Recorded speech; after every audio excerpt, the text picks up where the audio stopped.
ल केटा हो सबैजनाले सुपर बाइकहरू सो गरिरहेको बेला म पनि मेरो सुपर बाइक सो गर्न गइरहेको छु है। यो चाहिँ सुपर बाइक गाइज देख्न सक्नुहुन्छ है, एउटा सुपर बाइक हो। यसको विशेषता म तपाईँहरूलाई भन्छु ल। हेर्नुहोस् विदाउट फ्युल है, यो फ्युल क्राइसिसमा चाहिँ मलाई एकदम धेरै साथ दिइरहेको छ। यसको माइलेज जति किलोमिटर पनि हुनसक्छ क्या, त्यो आफूमा डिपेन्ड हुन्छ। मैले जति पेल्नु सकेँ त्यति हो। अनि अर्को फाइदा भनेको चाहिँ मैले खाएको खाना पचाउनु पनि यसले सहयोग गर्छ क्या। यसलाई मैले पेल्ने हो, कुदाउने हो, साइकल पाइडल हान्ने हो, अनि टक्कसँगले जति पनि यसले दिइरहेको हुन्छ है। यो किनेको मैले 2.5 वर्षभन्दा बढी भइसक्यो। अहिलेसम्म यसको खर्च भनेको चाहिँ मैले यहाँ यो फ्लोविल चेन्ज गरेँ, एउटा चेन चेन्ज गरेँ, अनि ट्युबमा अलिअलि खर्च भयो 2 वर्षमा।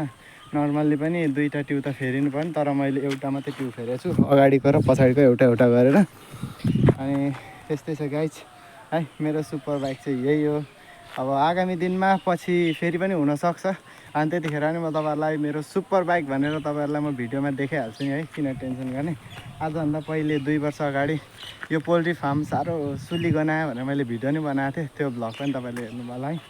यहीँ मकै बारीहरू छ, गर्मी धेरै छ अहिले झापामा। गर्मी पनि यस्तै छ, पसिना पसिना भइहाल्छ। अब घर गइन्छ, खाना खाइन्छ, अनि नुहाइन्छ दिउँसोखेर कतिखेर है, यस्तै छ। ल साथीहरू, क्याम्पसबाट आउने समय चाहिँ मेरो यस्तै हो। अहिले 10:39 भइसकेको छ। यहाँ हेर्नुहोस् यो फोहोर पानी है, यो कहाँबाट जमेको मलाई पनि ठ्याक्कै थाहा भएन। यस्तै छ मेरो सुपर बाइक चाहिँ गाइज।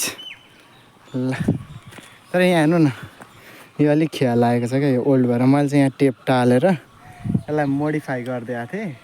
मोडिफाई साइकल पनि मोडिफाई है, काचाकुचुक के कुराहरू एसेम्बल गर्दा नि हुन्थ्यो, तर मसँग छैन क्या।